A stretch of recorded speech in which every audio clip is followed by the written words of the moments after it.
আহলান সাহলান মাহে রমজান। আসসালামু আলাইকুম প্রিয় দর্শক, আশা করি সবাই অনেক ভালো আছেন। এই মুহূর্তের পাওয়া বাংলাদেশ চাঁদ দেখা কমিটির বিশেষ সুসংবাদ। আজ 18ই ফেব্রুয়ারি বুধবার বাংলাদেশ সহ এশিয়ার বিভিন্ন দেশ থেকে দেখা গিয়েছে পবিত্র মাহে রমজানের চাঁদ।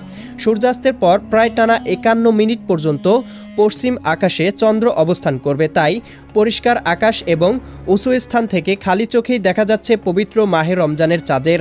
বাংলাদেশ ইসলামিক ফাউন্ডেশনের ঘোষণা অনুযায়ী আজ 18ই ফেব্রুয়ারি বুধবার রাতেই তারাবির নামাজ এবং আগামীকাল 19 ফেব্রুয়ারি বৃহস্পতিবার প্রথম রোজা শুরু হতে চলেছে। আজ রাতেই অর্থাৎ 19 ফেব্রুয়ারি বৃহস্পতিবার ঢাকা জেলার সাহরির শেষ সময় ভোর 5:12 এবং ইফতার শুরু সন্ধ্যা 5:58।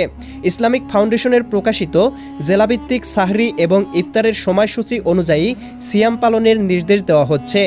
রমজান মাসে বেশি বেশি দান সদকা, নিসাব পরিমাণ সম্পদের 2.5% জাকাত আদায় করুন। এই মাসে 1 টাকা দান করলে 70 টাকা দান করার সওয়াব পাওয়া যায় এবং এই মাসে নফল ইবাদত করলে ফরজ ইবাদতের সমান সওয়াব পাওয়া যায়। তাই আসুন একে অপরের প্রতি হিংসা বিদ্বেষ ভুলে গিয়ে রমজান মাসে রোজা রেখে এবং ইবাদতের মাধ্যমে আল্লাহর নৈকট্য লাভের চেষ্টা করি।